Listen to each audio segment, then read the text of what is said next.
Hello everyone, this is Sarish from EduInput. Hope you will be fine. Today we are going to discuss computer memory. Let's start.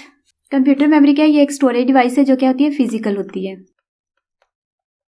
अब ये किस चीज़ के लिए use होती है? ये डाटा को स्टोर करने के लिए, ये प्रोग्राम्स को स्टोर करने के लिए यूज़ होती है. लाइक जिस तरह से इंसानी दिमाग है, इंसान की मेमोरी है, जहाँ पे वो क्या करता है, सारी की सारे अपना जो भी डेली लाइफ की या जो भी एक्टिविटीज़ होती है उसको क्या करता है, वो स्टोर करता है. या अगर हम ये कहें कि लेसन वगैरह लर्न कर रहा होता है तो वो कहाँ पे स्टोर कर रहा होता है, अपनी मेमोरी में स्टोर कर रहा होता है, ताकि वो उसको जब दोबारा से ज़रूरत पड़ सके वो क्या करे, उसको यूज़ कर सके, जैसे वो अपने पेपर्स वगैरह लर्न कर रहा होता है. इसी तरह से कंप्यूटर की मेमोरी होती है जो क्या करती है, डाटा और कंप्यूटर्स को स्टोर करती है. जब भी उसकी ज़रूरत पड़े यूज़र को, वो क्या करती है, उनको प्रोवाइड कर देती है. अब memory is an area of computer that store data and instructions. जो क्या करती है, डाटा को स्टोर करती है और इंस्ट्रक्शंस को स्टोर करती है. अब हम देखेंगे नेक्स्ट मेमोरी यूनिट्स. अब मेमोरी यूनिट्स जो हैं वो हम देखेंगे सबसे पहले कि सबसे छोटा जो है मेमोरी यूनिट कौन सा है, वो क्या है, बिट. अब बिट्स जो हैं ये किस फॉर्म में, यानी बाइनरी फॉर्म जो होती है वो किस फॉर्म में होते हैं, ये 0 और 1 को हम क्या बोलते हैं, ये हमारे पास है बाइनरी नंबर है, यानी बिट्स हैं. अगर हम देखें जो हमारा सबसे स्मॉल यूनिट जो है वो बिट है. बिट के बाद अगर हम देखें 1 जो है बाइट आता है. अब अगर हम देखें 1 बाइट जो है वो किसके इक्वल होता है, 8 बिट्स के इक्वल होता है. अब बाइट से पहले क्या होता है, निबल. अब निबल जो है वो किसके इक्वल होता है, 4 बिट्स के इक्वल होता है. यानी 4 बिट से मिलके एक निबल बनता है और 8 बिट से मिलके एक बाइट बनता है. नेक्स्ट हम देखेंगे 1 किलोग्राम जो है वो किसके इक्वल होता है, 102 बाइट्स के इक्वल होता है. और 1 मेगाबाइट में कितने किलोबाइट होते हैं, 102 किलोबाइट्स होते हैं. यानी 102 किलोबाइट से मिलके 1 मेगाबाइट बनता है, 1 MB बनता है. 1 GB वो कितने MB से मिलकर बनता है, 1024 MB से मिलकर बनता है. 1 टेराबाइट को अगर हम देखें तो वो क्या होता है, 1024 GB से मिलकर बनता है. इसी तरह से 1 पेटाबाइट जो है वो किससे मिलकर बनता है, 1024 टेराबाइट. अगर हम इसको याद करना चाहें यानी लर्न करना है, हम लोगों ने, हमें नहीं इसकी समझ आ रही कि किस तरह से लर्न करना है, तो हम किस तरह से लर्न कर सकते हैं. एक तो ये कि 1024 जो है वो सब में 1024 ही जो नंबर्स जो है वो यूज़ होंगे. और अगर हम देखें नेक्स्ट जो उनका यूनिट आना है, यूनिट किस तरह से आएगा, लाइक 1 किलोबाइट जो है वो किसके इक्वल होता है, 1024 बाइट्स के इक्वल होता है. यानी हम प्रीवियस वाला यूनिट लेंगे. इस तरह से 1 मेगाबाइट किसके इक्वल होता है, 102 किलोबाइट. यानी प्रीवियस वाला हमने क्या लेना है, यूनिट लेना है. इसी तरह से 1 गीगाबाइट किसके इक्वल होता है, 1024 मेगाबाइट के इक्वल होता है. तो हम क्या करेंगे, प्रीवियस वाला यूनिट लेके इसको लर्न कर सकते हैं. नेक्स्ट हम देखेंगे कि मेमोरी की टाइप्स कितनी है. मेमोरी की 2 टाइप्स होती हैं basically, primary memory and secondary memory. अब जो है प्राइमरी मेमोरी को फर्दर 2 टाइप्स में डिवाइड किया गया है. कौन सी है, ROM and RAM. ROM and RAM. उसके बाद रोम को भी फर्दर डिवाइड किया गया 3 कैटेगरीज में.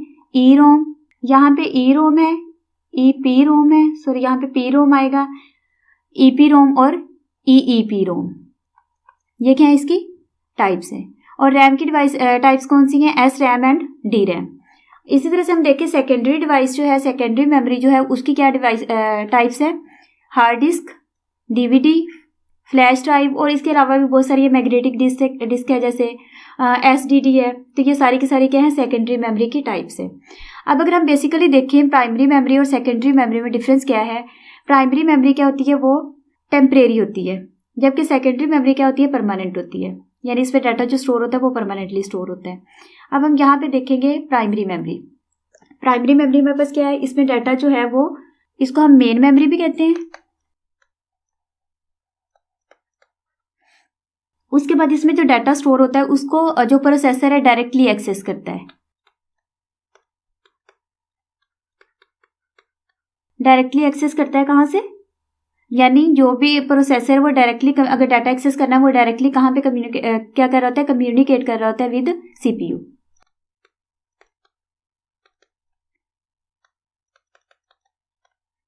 यानी वो सीपीयू के साथ डायरेक्टली कम्युनिकेट करता है डाटा को एक्सेस करने के लिए. उसके बाद जो प्राइमरी मेमोरी होती है वो क्या होती है, स्मॉल साइज में होती है. और ये क्या होती है, कास्ट इनकी क्या होती है, as compare to secondary memory, इनकी कास्ट क्या होती है, कम होती है. अब हम देखेंगे प्राइमरी मेमोरी की टाइप्स कौन सी है, रैम एंड रोम. अब रैम क्या है, रैम के अगर हम फुल फॉर्म देखें, RAM stands for random access memory. और रोम क्या है हमारे पास, रीड ओनली मेमोरी। यानी जो रैम है हमारे पास वो क्या होती है, रैंडम एक्सेस मेमोरी है। इसमें हम डाटा को रीड भी कर सकते हैं, राइट भी कर सकते हैं, मतलब जबकि यहाँ पे डाटा को जस्ट क्या किया जाता है, रीड किया जाता है, राइट नहीं किया जा सकता डाटा को। अब हम देखेंगे रैम की जैसे फर्दर टाइप्स थी, तो हम क्या कहते हैं उसकी टाइप्स को डिस्कस करते हैं। रैम क्या है, अब हम सबसे पहले देखें ये क्या है, हमारे पास टेम्परेरी मेमोरी है।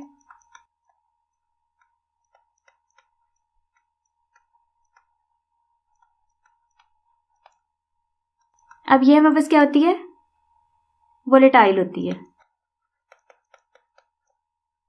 यानी अगर हम कोई भी काम कर रहे हैं तो हम लोग लाइक अभी मैं जैसे लेक्चर ये डिलीवर कर रही हूँ, अगर मैं एग्जांपल लूँ तो मैं यहाँ पे जो भी वर्किंग कर रही हूँ, ये वर्किंग मेरी हो रही है रैम में। जैसे ही इसकी पावर सप्लाई को बंद किया जाएगा, कंप्यूटर बंद हो जाता है, शट डाउन हो जाता है, तो वो क्या होगा, सारे का सारा डाटा लॉस होगा। अगर आप सिंपल इसकी एग्जांपल है, आप कोई भी सॉन्ग सुन रहे हैं कंप्यूटर पे, जैसे ही आप क्या करेंगे, आपकी पावर बंद हो जाती है, कंप्यूटर बंद होता है, तो आप जो सॉन्ग सुन रहे हैं वो आप दोबारा से कंप्यूटर को ऑन करेंगे तो वहाँ से प्ले नहीं होगा, आपको यानी शुरू से प्ले करना पड़ेगा, वो वाला डाटा आपका लॉस हो जाएगा। यानी जो भी रन टाइम पे वर्किंग हो रही होती है, करंटली जो वर्किंग हो रही होती है, वो कहाँ पे हो रही होती है, रैम में हो रही होती है। यहाँ पे क्या होती है, पावर मैटर करती है, यानी अगर पावर सप्लाई बंद कर दी जाए तो डाटा हमारा लॉस हो जाता है। अब हम देखेंगे रैम की जो है हमारे पास कितनी टाइप्स है, 2 टाइप्स है रैम, यानी D RAM and S RAM. D RAM stand for dynamic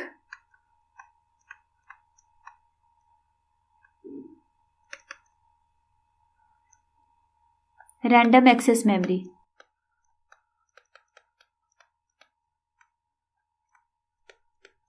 and S RAM stands for static random access memory.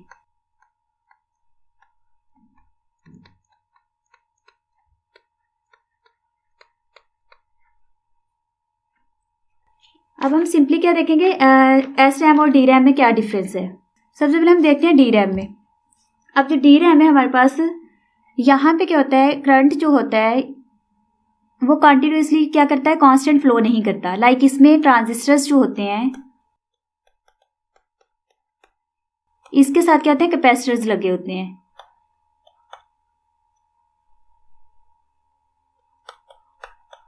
जो क्या करते हैं, जो करंट फ्लो कर रहा होता है उसको क्या कर रहे होते हैं, यानी जो मेमोरी है उसको रिफ्रेश करते हैं अगेन अगेन,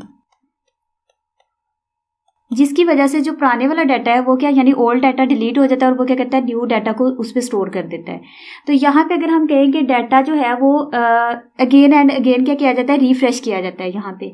तो ये एक तो बेनिफिट ये है कि मतलब यहाँ पे डाटा को रिफ्रेश बार बार किया जाता है, जिस वजह से इसकी जो स्टोरेज है वो सही रहता है। अब अगर हम सेकेंडली ये देखें, एस रैम और डी रैम को कंपैरेटिवली देखें तो ये क्या होते हैं, ये कम एक्सपेंसिव होते हैं, यानी ये क्या है, लीस्ट एक्सपेंसिव है। उसके अलावा ये क्या होते हैं, स्लो होते हैं as compare to S RAM. अब अगर हम एस रैम में देखें, स्टैटिक रैंडम एक्सेस मेमोरी है, यहाँ पे करंट जो है वो क्या होता है, कंटिन्यूसली फ्लो कर रहा होता है, यानी कांस्टेंट होता है इसमें करंट। यहाँ पे क्या होते हैं, सीरीज ऑफ ट्रांजिस्टर्स होते हैं जो क्या करते हैं, डाटा को स्टोर करते हैं। अब अगर हम एस रैम में देखें, यहाँ पे यह है कि अगर तो इसको सप्लाई की जा रही है, पावर सप्लाई की जा रही है, तो ये इसमें डाटा स्टोर रहेगा। अगर सप्लाई बंद कर दी जाती है तो ये क्या होता है, डाटा इसमें स्टोर नहीं होगा, वो डाटा इसका क्या हो जाएगा, डिलीट हो जाएगा। अब बेसिकली इधर डिफरेंस क्या है, अगर इलेक्ट्रिसिटी इसको प्रोवाइड की जा रही है उस टाइम में, जितनी देर में ये इसको इलेक्ट्रिसिटी प्रोवाइड की जा रही है, इसका डाटा चेंज नहीं होता, यानी जो जीरो की फॉर्म में जीरो में रहेगा, 1 है 1 में रहेगा, इसका डाटा चेंज नहीं होता। जबकि डी रैम में यही डिफरेंस है, डी रैम में क्या होता है, विद टाइम ये क्या होता है, डाटा चेंज रिफ्रेश होता रहता है, जिसकी वजह से ओल्ड डाटा डिलीट होकर न्यू आता रहता है। तो ये बेसिकली इसका डिफरेंस ये है। अब ये क्या है, ये लीस्ट एक्सपेंसिव थे डी रैम, और ये क्या है, इनकी निस्बत क्या है, मोर एक्सपेंसिव है।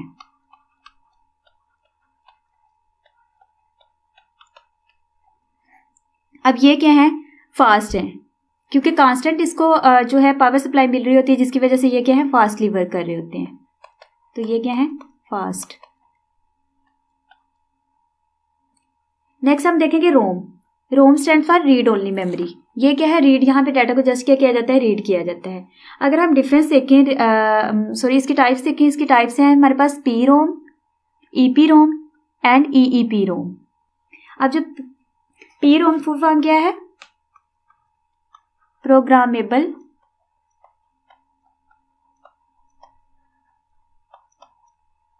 Read only memory.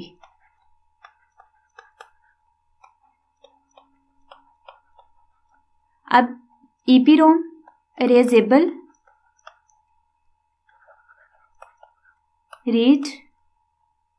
Erasable programmable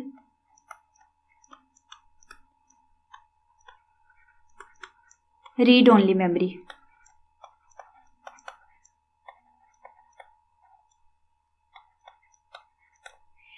और EEPROM electronically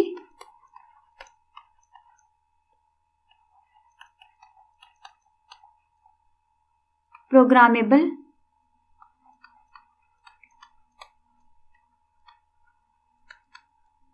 read only memory यानी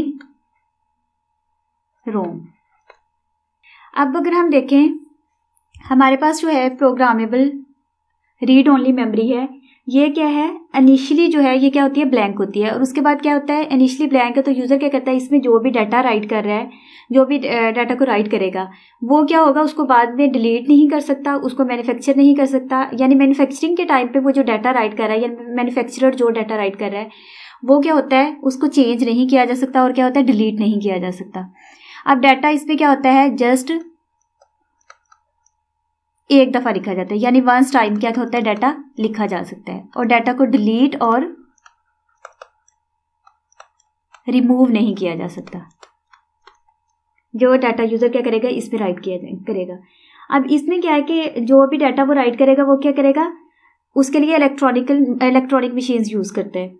डाटा को स्टोर करने के लिए, कोई भी इंफॉर्मेशन को स्टोर करने के लिए वो क्या करता है, इलेक्ट्रॉनिकल मशीन यूज़ करता है। अब यहाँ पे इरेजेबल है, अगर हम देखें ये प्रोग्रामेबल रीड ओनली मेमोरी है तो यहाँ पे इरेजेबल लिखा हुआ है, यानी इसमें जो भी डाटा राइट होगा उसको हम क्या कर सकते हैं, अरेज कर सकते हैं। जो भी डाटा यूज़र राइट करेगा उसको क्या कर सकते हैं, वो अरेज कर सकते हैं। जब उसे ज़रूरत पड़ेगी वो क्या कर सकते हैं, उसको रिमूव कर सकते हैं। इसी तरह से अगर हम देखें EEPROM में क्या होता है कि यहाँ पे डाटा जो है वो मल्टीपल टाइम में क्या करता है,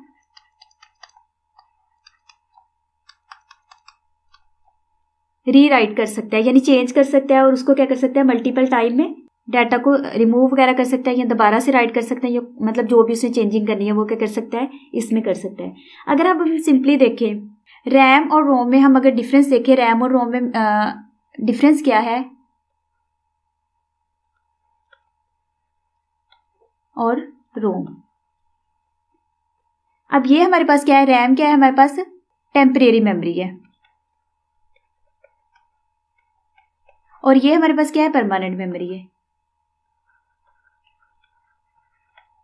उसके बाद अगर हम देखें यहाँ पे जो रैम है, यहाँ पे हम क्या कर सकते हैं, डाटा को रीड भी कर सकते हैं और राइट भी कर सकते हैं, जबकि यहाँ पे हम जस्ट डाटा को क्या कर सकते हैं, रीड कर सकते हैं।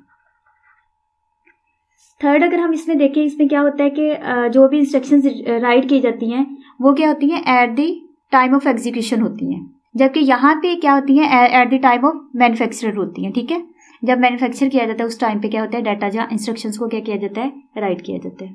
नेक्स्ट वीडियो में हम सेकेंडरी मेमोरी को देखेंगे। उम्मीद है कि आप लोगों को प्राइमरी मेमोरी की समझ आ गई होगी। अगर आपका इससे रेलेवेंट कोई भी क्वेश्चन है तो आप कमेंट सेक्शन में पूछ सकते हैं। Good bye.